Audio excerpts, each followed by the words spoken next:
Bom, vamos lá, amores, então, para honrar o nosso horário, né? Também honrar a disponibilidade de vocês de estarem aqui. Gratidão a cada um que se dispôs neste domingo de manhã, de chuva, fresquinho, que é raro em Rondônia, a estar aqui para meditar, para conhecer um pouquinho mais o que é o Tantra, principalmente, que é a linha que eu trago. Então, antes da gente iniciar efetivamente, né, eu vou convidar a gente para fazer uma pequena apresentação de cada uma, apesar que a gente já se apresentou, mas ter esse momento de troca mais em roda mesmo, né? Aqui é o nosso altar e assim, esse espaço, ele foi construído pensando nas experiências que eu vivi quando eu viajei para a Índia. Foram só 20 dias no ano passado, mas foi o suficiente. Então lá eles cobrem o chão tudo com coberto, edredom, todo mundo senta. Todo mundo mantra, todo mundo medita, né? Um país onde todo mundo é muito sensível, então é uma experiência espetacular. O altar é sempre o centro, né? Nunca é a pessoa que está ensinando. A pessoa que está ensinando está como instrumento, mas o sagrado, a representação do sagrado é o centro do trabalho. Então a gente fez o altar, primeiro ele tinha ficado pequenininho, aí eu falei, vai, tem como aumentar ele, não, deixar mais alto, né? Porque tudo isso tem uma parte fisiológica no nosso corpo que movimenta. Quando eu olho para algo mais alto do que eu sei o local que aquilo está na minha vida. Se meu altar fica abaixo de mim, geralmente a gente tem uma relação diferente com o espiritual, porque a gente programa nossa mente para isso. Então o altar, o ideal é sempre ele estar um pouquinho mais alto para que a gente faça essa elevação, e quando a gente eleva o pescoço, tem uma mudança no fluxo sanguíneo do cérebro. Isso ajuda na meditação, inclusive. Às vezes, quando a gente medita, dá uma caidinha a cabeça para trás. Assim. Isso é natural. Então, a gente está falando de uma coisa que não é só mística. Ela é fisiológica, ela é científica e está tudo junto, não tem separação. Então, só para vocês saberem um pouquinho de como surgiu a proposta desse espaço para a gente poder estar aqui hoje. Tá? Então, vou começar me apresentando, né? E depois eu vou passando a palavra para cada uma poder trazer um pouquinho da sua voz. Meu nome é Stephanie Borch Albuquerque. Estou em Porto Velho desde 2022, vivi 8 anos em Maringá, enfim, a história é um pouco longa, mas no geral já tem aproximadamente 5 anos, um pouquinho mais, que eu estudo os tratados tântricos, que são escrituras filosóficas indianas, tibetanas, do Oriente, afroasiáticas que a gente chama, né? Não dá pra só colocar lá, é uma cultura afroasiática, e que vem de um ensinamento ancestral que era passado de forma oral, de parampará, que a gente chama, né? De geração para geração, de pai para filho, de avô para neto, de um para o outro. E os tratados são assim, eles podem até estar escritos, mas se a gente não souber, não tiver alguém que abra eles pra gente, a gente não acessa o que está lá dentro. Então, essa passagem de conhecimento, ela só pode ser feita de um para o outro, realmente. E vivenciado na prática, porque a teoria todo mundo deve ter um monte aqui. Todo mundo já deve ter estudado de tudo. E uma coisa que sempre me angustiou muito na espiritualidade é, gente, mas tem que viver na matéria esse negócio. Senão, pra mim, é só um delírio coletivo. Né? Fala uma coisa, faz outra, então não faz sentido. Então essa foi a minha busca desde muito tempo. E por isso hoje a gente está aqui. Né? Então é uma honra para mim estar recebendo vocês aqui, nesse espaço. E eu gostaria de ouvir um pouquinho de cada um, assim, o nome, onde nasceu, né? Acho que é legal saber, porque a gente geralmente vem de outros lugares, né? Onde nasceu, o que conhece sobre o Tantra, o que já ouviu falar, independente de certo ou errado, não tem certo ou errado aqui, e o que vocês esperam do dia de hoje. Então eu vou passar a palavra a Keila, e assim a gente vai uma por uma. Gratidão pela partilha de cada um. Isso é Tantra. Teia é um dos significados de Tantra. Trama da vida, aquilo que conecta tudo e todos. A gente acabou se olhando numa sala de espelhos. Eu me vi em cada um aqui, eu sei que cada um olhando para outra pessoa. Nossa, eu também passei por uma dela. Nossa, eu conheço alguém que passou por algo assim. Nossa, eu entendo como se... Eu não entendo, mas agora eu sei de perto como que uma pessoa que passou por algo assim se sente. Teia da vida, aquilo que conecta a todos nós. O que eu compartilho vem de uma filosofia que a gente chama Advaita, que é não dual. Que é dual por dual, todo mundo já viu a dualidade. Tem o bem, tem o mal, tem o preto, tem o branco, tem o dia. Mas a não dualidade é esse retorno para casa, esse retorno para a origem, para o uno, na prática. Que é bonito falar, todo mundo sabe disso, mas ninguém pratica. Né? Tanto que a gente está agora no momento super delicado do mundo, que está querendo ter guerra de novo. Você fala, gente, mas a gente é tudo um. Qual a parte que a gente não entendeu ainda, o ser humano em geral, que somos um. E que temos liberdade para escolher como agir, o que fazer e o que deixar de fazer. Então o Tantra vai levantar essa bandeira da liberdade de ser quem somos, de se conectar com a nossa origem e de viver verdadeiramente essa essência do sagrado na Terra, na nossa vida, no nosso trabalho, na nossa família. O Tantra não vai excluir a matéria para falar que você tem que viver uma vida espiritual. Ele vai falar que a vida espiritual é vivida na matéria. Você não está na matéria? Não está separado. Por isso que ele é tão efetivo. Por isso que o relato da Valéria, a gente encarna realmente essa espiritualidade na vida. E não é doutrinando os outros. Isso aí. É amando o outro. É compreendendo o outro. É se compreendendo, é soltando aquilo que pesa. Se acolhendo. Se respeitando e aprendendo a respeitar tudo que está na nossa volta, tudo que é vida. Então tudo toma um outro tom. E pra gente iniciar o nosso encontro, parece que já iniciou, só uma introdução. Eu vou abrir o nosso altar. Porque o altar, ele é uma representação do sagrado. Esse aqui é o altar que eu montei. Vocês podem gostar ou não das imagens que estão, né? A gente gosta, a gente não gosta. Mas na verdade a ideia é, tudo é Deus. Esse tecido é Deus. O altar é só uma representação de algo superior. Podia colocar Jesus, Buda, todo mundo aqui. Nem tempo ruim não. Porque todo mundo é nós, né? Então, o altar, ele é esse centro onde a gente leva a nossa consciência para esse alto, para essa conexão com esse sagrado que está dentro de cada um. O altar só vem para lembrar. Ó, existe, que a gente esquece. Eu vou fazer a abertura e a gente entra em vias de fato. O que vai ser compartilhado hoje com vocês. Bom, aqui a gente vai fazer como os incas e os maias faziam.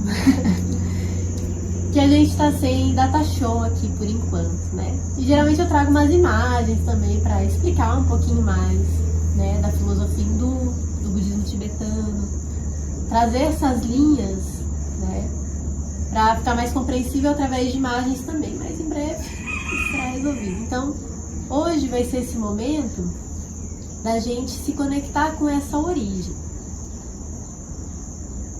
Quando a gente fala de filosofia não dual, a gente está falando de um retorno, de largar tudo aquilo que a gente acha que sabe. Um dos motivos de Shiva ser tão adorado no hinduísmo, tem imagens dele no budismo com outro nome, é porque Shiva vem e destrói o nosso ego, destrói as mentiras que a gente acredita, destrói tudo que a gente acha que é real e que na verdade não é. E basicamente os tratados tântricos, que são muitas escrituras, não é uma escritura, é um corpo de muitas escrituras. Eles vão nos ensinar que essa realidade material, ela é uma manifestação divina, mas ela é efêmera. Tudo passa. Esse corpo passa. Do dia que a gente nasceu até hoje, ele se transformou muitas vezes. Você já não é aquela criança que você foi um dia. Pode ter questões emocionais, traumas para serem trabalhados, perfeito. Questões que a gente vai precisar destruir, integrar, reorganizar dentro de nós. A árvore que está aqui, tem umas que vivem 100 anos, 500 anos. E um dia elas vão por terra também, porque acaba o ciclo delas. Então o Tantra nos ensina que essa efemeridade da vida é uma experiência que a gente vive, mas que não é a realidade absoluta. Porque afinal de contas ela passa, ela se transforma, tá tudo mudando o tempo todo. Então, ela não é aquilo que é imutável. imaculado.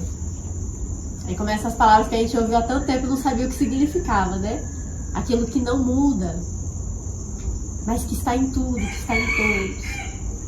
Aí a gente começa a se perguntar, muito bem, isso que está em tudo, que está em todos, que a gente vai chamar de Deus, mas que eu sei que Deus é uma palavra que às vezes a gente tem um pouquinho de rinha com ela ainda. Porque como a gente, dependendo da religião que a gente foi criado, Deus a gente já fica meio assim, ai Deus, que é Deus, qual Deus que é? Que tipo, que personalidade que esse Deus tem? Porque na maioria das religiões, o que fazem? Querem colocar dentro da caixinha de suas crenças. Deus é vingativo, Deus vai te punir. Ele criou, que tempo que ele tem pra isso, gente? Deus não te ama, Deus quer que você isso ou aquilo. Quem falou? Que Deus falou. De onde veio essa voz? Ah, tá escrito. Tá escrito aonde? Quem escreveu? E aí vem um ponto importante que é: liberdade vem através do questionamento para buscar a verdade. O Tantra nunca vai falar, você não pode fazer perguntas. Por quê? Porque é limitador você não poder perguntar. Ele vai falar, pergunte para encontrar as respostas. Pergunte e busque você mesmo as respostas. Então a gente está falando de um corpo de conhecimento muito antigo, mais de 5.000 anos, que conseguiram datar. Que a gente está falando de conhecimento milenar, de muitos povos aborígenes daquela época. Vivem em pleno contato com a natureza, que aprendiam a se comunicar com as plantas, que sabia como usar as ervas para se curar, para consagrar, para acessar estados alterados de consciência. Não todos, mas vários. Que viam os animais e reconheciam a sabedoria deles. Porque a base mais antiga do Tantra vai ser uma religião, que foi a primeira religião do mundo, chamada totemismo.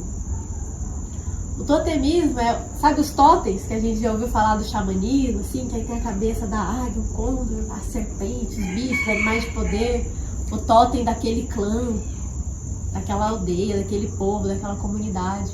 Por quê? Porque eles entendiam que tudo na natureza era sabedoria divina.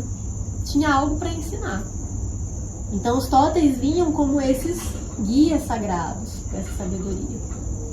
A águia, a capacidade de ver a distância, de ver amplamente tudo que está acontecendo. A serpente, a capacidade de sentir tudo que está ao seu redor. De experienciar o contato íntimo com a terra. Ela se arrasta na terra. Cada animal com a sua personalidade, sua forma de reproduzir, de se conectar com seus semelhantes, eram considerados sabedorias do divino. Uma forma de Deus nos ensinar.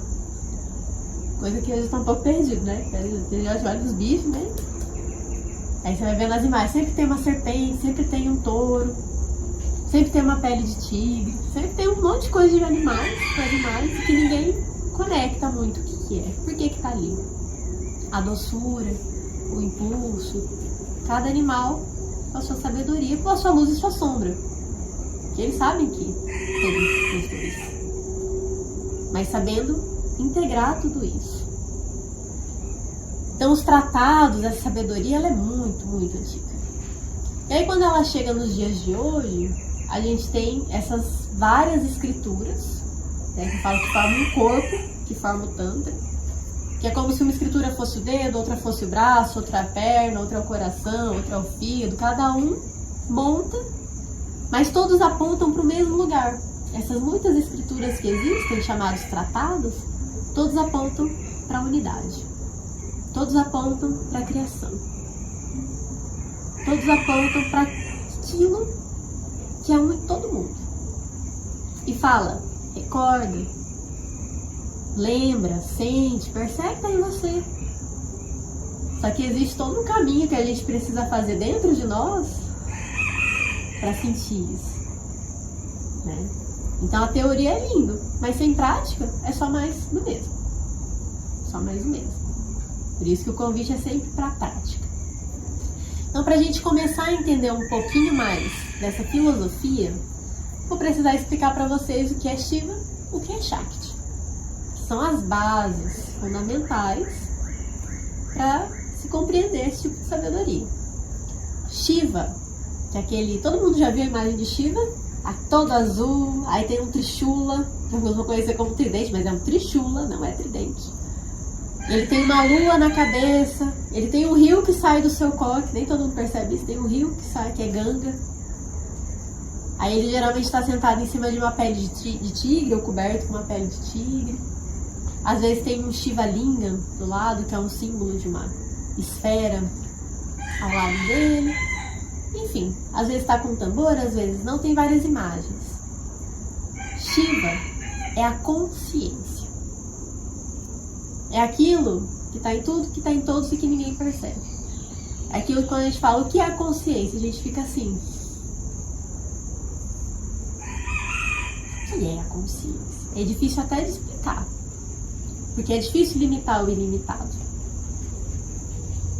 Então a consciência é essa força que a gente vai chamar de espacialidade luminosa, que penetra toda a matéria, tudo que existe. O átomo, 99% dele é espaço. É basicamente um milagre a gente ter um corpo. A gente está conversando e existe tudo que existe. Porque 99% disso aqui é vazio. Por si só. Isso é científico. Que a ciência descobre as coisas bem depois que o pessoal já sabe, né? Então... é um pouco engraçado isso. Então isso é a consciência. Isso é Deus onipresente, onipotente, onisciente. Aquilo que está em tudo e em todos, o tempo todo. Teoria. Ok, legal, bonito, lindo. E a gente tem um aspecto de Shakti. Shakti é o que a gente chama de pura energia. Pura energia. É aquilo que vibra, é aquilo que brilha, é aquilo que produz som, é a matéria, é o vento, é o fogo. Tudo que existe é Shakti. O Tantra ele vai ser um grande culto a Shakti. E como a gente utiliza a matéria para acessar a consciência e perceber que eles não estão separados um do outro, então vocês vão ver que a maioria dos cultos tântricos eles são Shaktas. Eles têm reverência à Grande Mãe, têm reverência ao feminino. O feminino é... Não porque o masculino é menos, mas porque a nossa capacidade de acessar a consciência acontece por causa do feminino.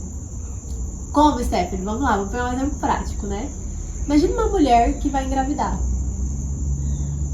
O que acontece? Na prática, tem a união do homem com a mulher. O homem tem a semente, a mulher tem o óvulo. Quando eles se unem, dentro do corpo da mulher vai acontecer a conexão da consciência com a matéria. Gente, isso é de um poder que é tão comum hoje em dia que a gente nem dá o tamanho do milagre que é, mas assim, um ser vai se manifestar dentro de um corpo que vai se formar dentro do corpo daquela pessoa. Se forma o corpo e de repente sai uma outra pessoa de dentro de uma pessoa. Pela união. Isso é o que acontece no universo inteiro. Os sóis, os universos, tudo que existe é a união da consciência com a energia. Não está simplesmente limitado ao ato sexual. Tudo é energia e consciência, unidos. Nesse momento, todo mundo aqui é 50% material genético do pai, 50% material genético da mãe. Shiva e Shakti estão dentro de você dançando para que a sua vida esteja agora, neste momento, acontecendo. Para que você respire, para que você veja, para que você escute, para que você sinta seu corpo. O que é isso? É a união de Shiva e Shakti. Então, Shiva e Shakti são conceitos que não se limitam ao aspecto sexual, que é o que a maioria escuta falar de Tantra no Ocidente. Aí você vai no curso, eu já fui em curso de massagem. Vou abrir pra vocês. Você vai lá, eu sou Shiva, eu sou Shakti, Só que ninguém entende na prática o que isso significa.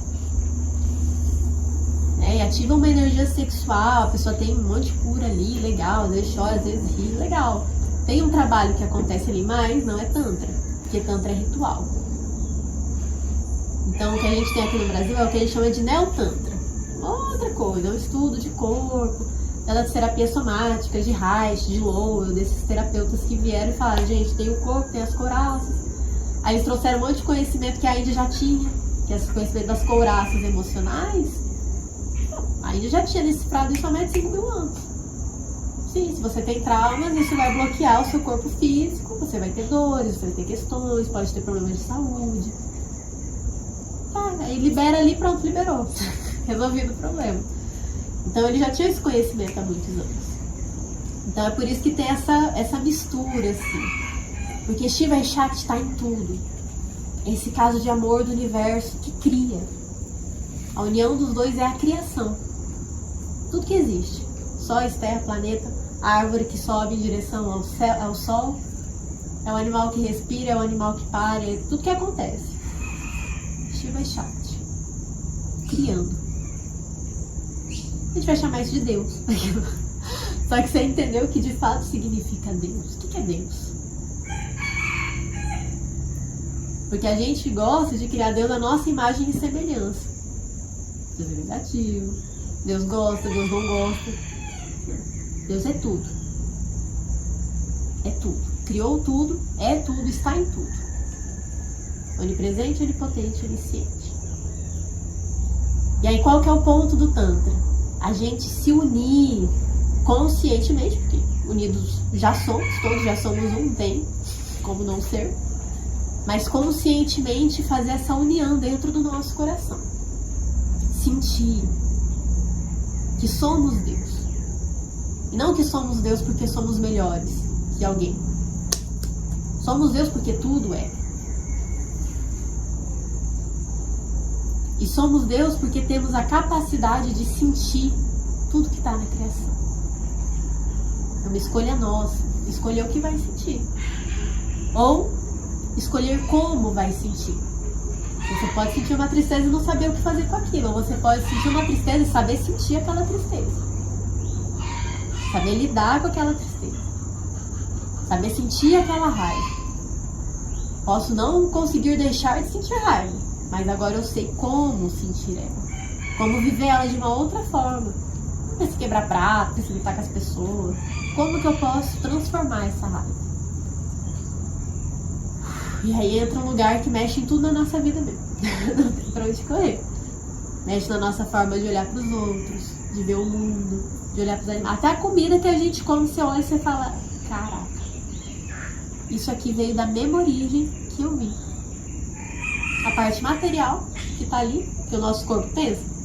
Quando o Big Bang aconteceu, quando a criação aconteceu, tudo isso veio do mesmo lugar.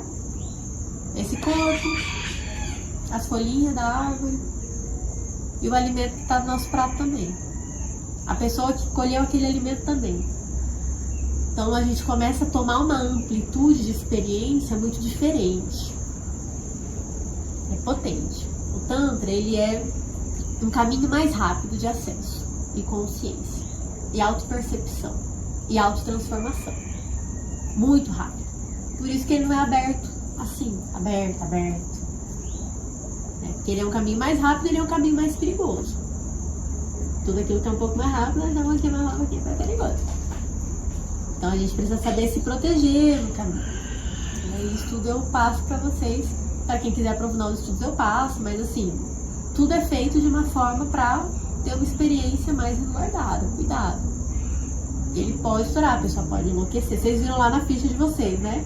Psiquiátrico. Como que é? Toma medicação? Quais são as questões psiquiátricas? Por quê? Porque a pessoa pode dar uma espanada. Então tem que ter esse cuidado. Igual a ayahuasca. Como que todo mundo já tomou, né? Então. Igual a ayahuasca. Tem que ter cuidado.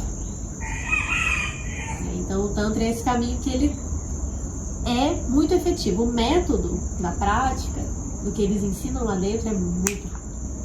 Muito rápido. Então, basicamente, o Tantra é pra quem não tem mais tempo pra ficar perdendo na espiritualidade, na vida, já cansou. O Tantra fala que é pra quem cansou de sofrer. Porque quem não cansou de sofrer ainda tá no processo de maturação, de aprendizado. Eu gosto de falar do exemplo do feijão. A gente é tipo feijão. O feijão, pra ele ficar pronto, tá ali, bonitinho. Se a gente for comer o feijão, a gente precisa colocar numa panela de pressão e deixar na pressão e no calor. Se a gente tira com 3 minutos, esse feijão não deu certo. Tá ruim, tá aguado, tá duro, aí tá todo esquisito. Tem que ficar 30, 20, não sei lá quanto tempo tem que ficar. Mas enfim, tem que ficar um tempo maior. Né?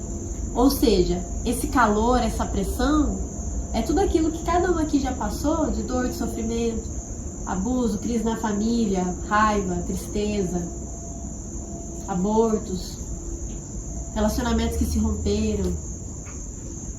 Tudo que foi dor assim, difícil, que trouxe sofrimento, trouxe culpa, vergonha, medo, dificuldade, é a tal da pressão torando no corpo. Aí você fala assim pra pessoa, mas ó, tem uma saída que a pessoa manda você pra aquele lugar. Porque ela tá apegada naquela dor ainda. Não foi o suficiente.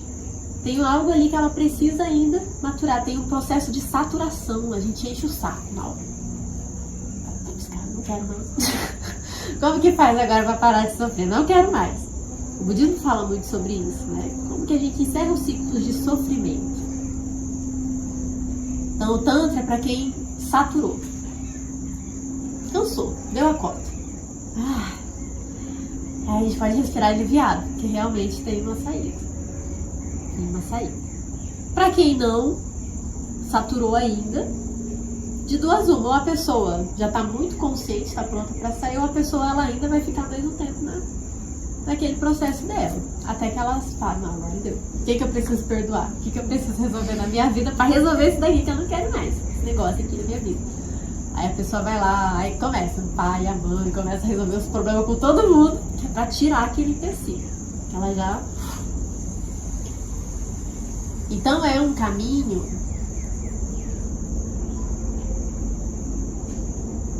muito prazeroso, mas que pra gente sentir esse prazer, esse êxtase, que é essa criação toda, que é essa união de Shiva e Shakti dentro de nós, tem o preço. Larga a mão de ser um sofredor, um pobre coitado, uma vítima da vida, dos pais, de tudo que aconteceu. Esse é o preço. E aí é um processo também da gente estar pronto para abrir mão daquilo que a gente achava que nos definia. Eu vivi determinado aspecto do meu passado, eu acho que isso me define hoje. Não, você está assim hoje, tem suas dores, suas questões. Por causa disso, beleza, você tá pronto pra abrir mão? A gente já fica bem assim, não tô pronto pra abrir mão. Será que eu tô pronto pra abrir mão? Mas o que acontece quando a gente abre mão? De uma coisa que nos faz sofrer. Ou de uma coisa que nos limita. Que a gente se liberta. E dentro disso, tem tudo aquilo que você pode fazer com a sua vida. Sem aquilo. Então é onde a gente entra num caminho de fogo. Fogo, a consciência é fogo, representada pelo fogo de Shiva. Queima tudo, transforma tudo em cinza. Mal sobra aquilo que a gente achava que é.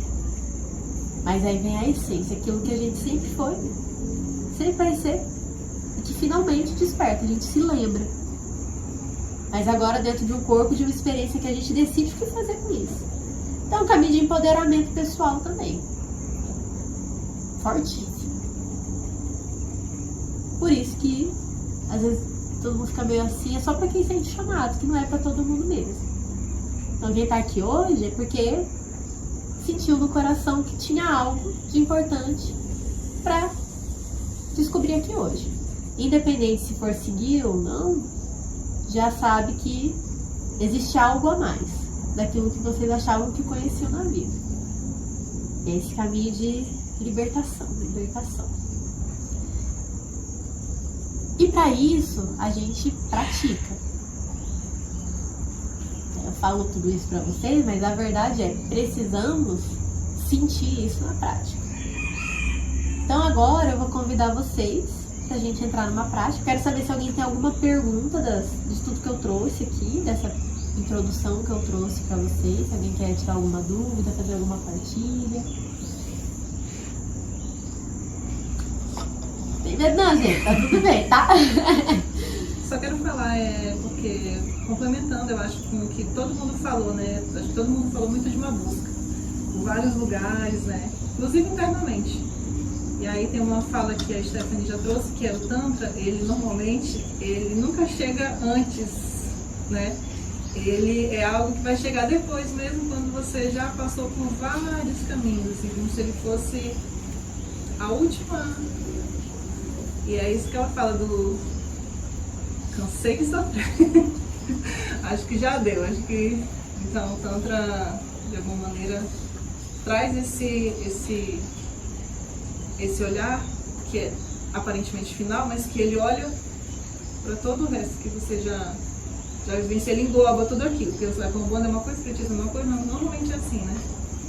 Então, às vezes, a gente precisa também de uma filosofia que traga esse estudo mais de um geral mesmo, de tudo pode, né? Entre aspas.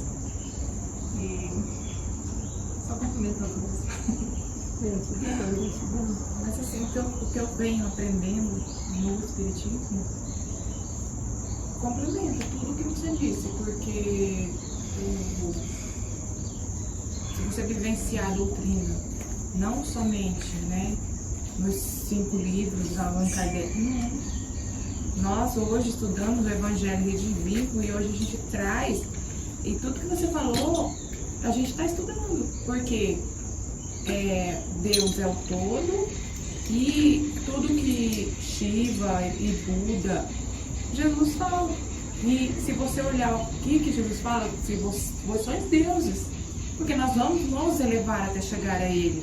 Só que a gente ainda não tem consciência do tanto que nós somos capazes, porque nosso espírito está em constante evolução. Nós vamos chegar ao nível de Cristo. Ele é o Cristo planetário hoje, mas nós somos dele, nós vamos chegar até ele. E é somente isso que a gente não consegue ver ainda. Entendeu? Então nós estamos aprendendo isso e acho que cabe para reflexão. Com certeza. É isso. Só complementando o que ela falou, que isso foi uma grande chave para mim, assim, quando eu ficava questionando religiões e cada um fala uma coisa, existe Deus e Deus, o que existe de fato, né? Foi com a própria ayahuasca, né, que eu fui recebendo nos trabalhos, que no fim tudo é uma coisa só, entendeu? Existem pessoas que seguem doutrinas, religiões, mas no fim elas falam da mesma coisa, só que com outras palavras.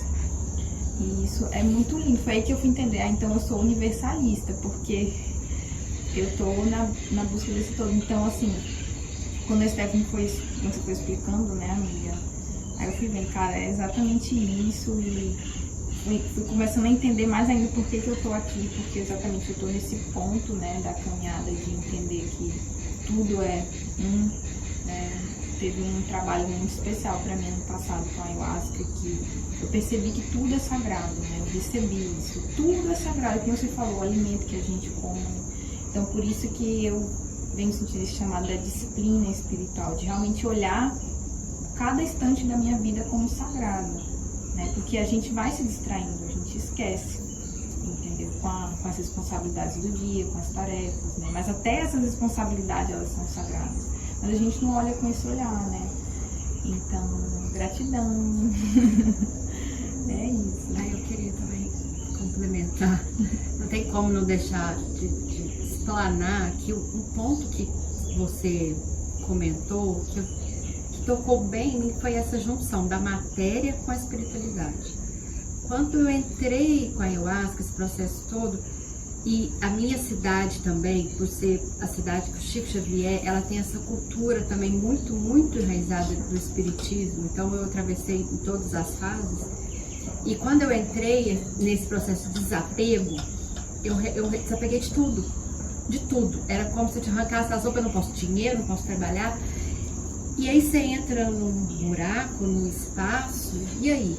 Você precisa viver, você precisa trabalhar, você precisa do dinheiro.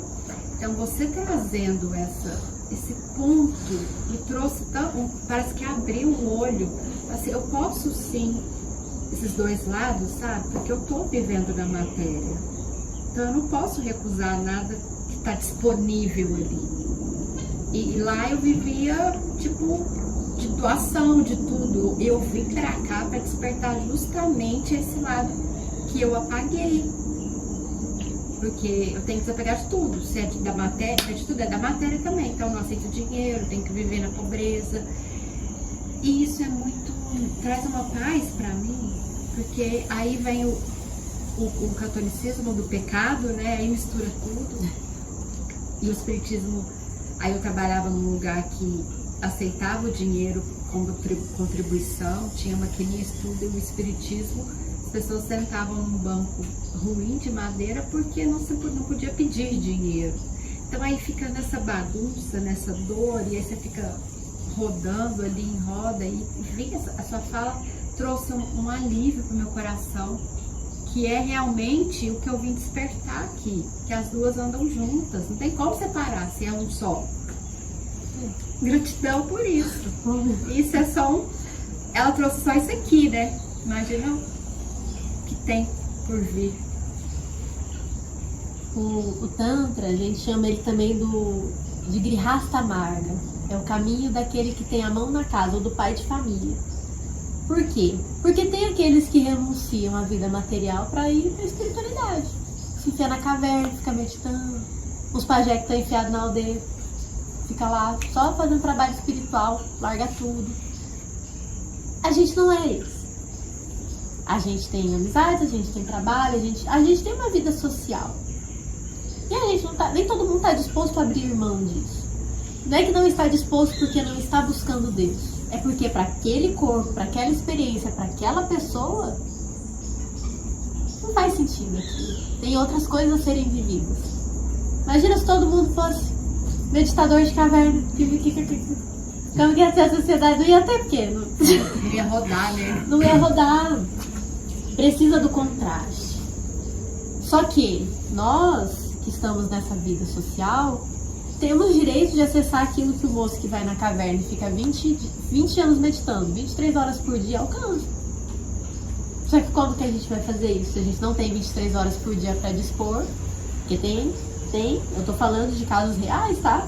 De yogis reais, de meditarem 23 horas por dia, por 12 anos. E tirar uma horinha ali pra comer, tomar um banho. Dormir não dorme, porque esse povo não dorme mesmo. É real isso, existe. É uma coisa alucinante pra gente pensar. Como que eu posso alcançar o que ele alcança? Aí vem o método Tantra, que é mais rápido. Sabe que é isso? Né? Olha, entendeu? Aí a gente coloca na balança, tipo, ok. E aí a gente vai aos poucos. Claro que não é da noite pro dia. Que vai acontecer um revirão. Você vai descobrir tudo. Não, tem um processo gradual que a gente chama de prana vidya, que é o movimento do prana, da nossa energia vital. Vamos chamar de energia sexual, que é tudo a mesma coisa. Energia vital, essa energia sexual que faz as nossas células se reproduzirem, nosso corpo funcionar. Tudo está acontecendo agora.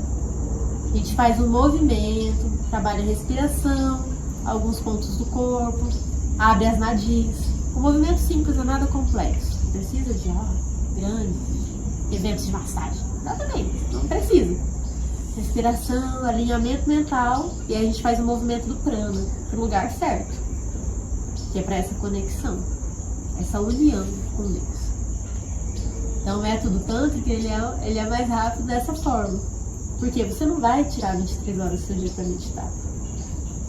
Ninguém aqui vai. Eu não tiro. Eu dou conta. 23 horas? De 24? Nossa. Calma aí. O dia que eu me enfiar na caverna aí a gente conversa, mas até chegar, esse dia, se chegar, eu ainda vivo num contexto social. E eu gosto dele. Talvez nem precise. Exato. Seja necessário. Então é esse processo de estar disponível para todos. Todo mundo pode alcançar o sagrado. Todo mundo pode viver o que Jesus, Buda viveram. Eles vieram e ensinaram. Agora quem que segue o caminho que eles indicam? Meu Deus do céu, esse povo largou tudo. Eles largaram tudo mesmo. Buda, Siddhartha Gautama, era príncipe, tinha 5 castelos, riquíssimo. Quando ele viu a realidade da vida, ele ficou tão chocado que ele foi embora e foi estudar. E viveu como mendicante até o final da vida dele.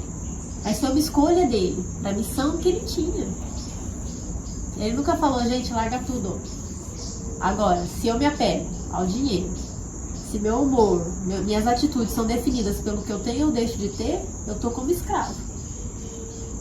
Até porque tudo isso vai acabar mesmo, inclusive o corpo que a gente tá. Então, assim, a grande preocupação que a gente tem, se vai faltar, se vai ter, se o outro tá... É feio. Calma.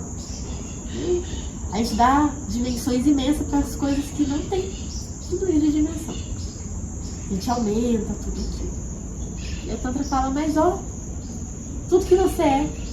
Você vai dar tudo de tamanho pro negócio desse tamanho aqui, que vai passar. Daqui 2 dias isso aqui já não é mais um problema na tua vida. Vai gastar seu humor, que às vezes já é pouco. O bom humor às vezes já não é muito. Você vai gastar o seu humor, a sua alegria, se preocupando, ficando com raiva, ficando triste, ficando frustrado com uma coisa que vai se resolver em pouquíssimo tempo. Então a dimensão das coisas, elas se tornam outras. A gente começa a entrar numa realidade absoluta. Uma realidade que transpassa essa relativa que está passando, tá efêmera.